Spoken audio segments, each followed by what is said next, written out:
This informational video is being brought to you by the Office for Dispute Resolution via its Family Support Line, the Special Education Consult Line.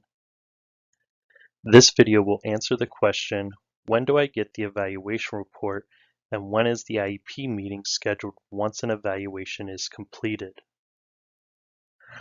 So once an evaluation has been completed, when can a parent/guardian expect to receive the evaluation report, commonly referred to as the ER?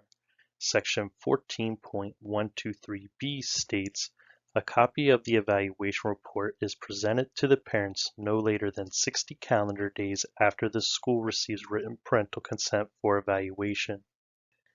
This means that from the date the school receives the signed evaluation consent form, the school has 60 calendar days to complete the evaluation and provide the parent a copy of that report.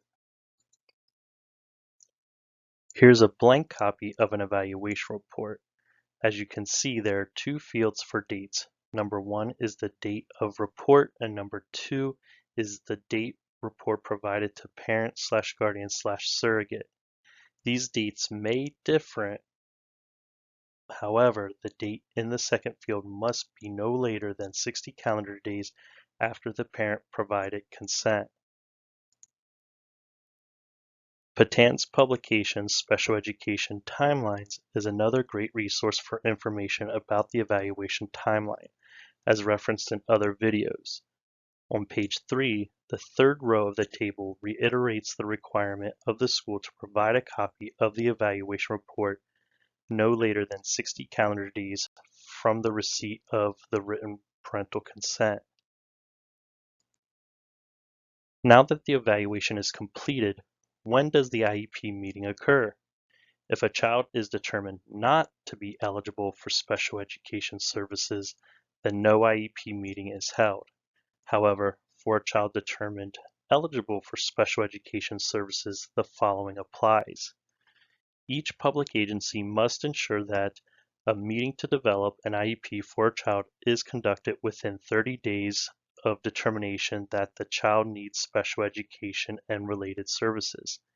This means from the day the evaluation report is completed, the school has 30 days to convene the IEP meeting. And to reiterate, a meeting is only scheduled if the child is determined to need special education services. As a side note, under the IDEA, anytime there is a reference to days, it is referring to calendar days unless it specifically indicates school days or business days. So in this case, 30 days means 30 calendar days. Additionally, these 30 days do not have the same summer break exemption as the evaluation timeline. Again, referring to the Special Education Timelines publication, on page 5, the second row reiterates the 30 calendar day timeframe in which an IEP meeting must be held for a child that is determined to be eligible for special education services. Additionally, here's a flowchart of the evaluation process created by Patan.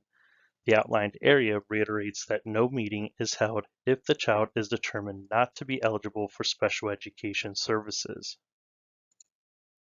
So to summarize, once the evaluation is completed, regardless of eligibility, a copy of the evaluation report is issued to the parent/guardian no later than the end of the 60 calendar day evaluation period. If the child is determined eligible to receive special education services, the school has 30 calendar days to schedule an IEP meeting from the date the evaluation report is completed. At the IEP meeting, the parent/guardian will receive a copy of the IEP.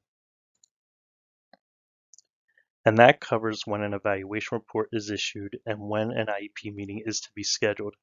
If you have further questions, please contact the Special Education Consult Line at 800-879-2301 via email at consultline@odr.org or through the live chat feature on ODR's website. Thank you for listening today.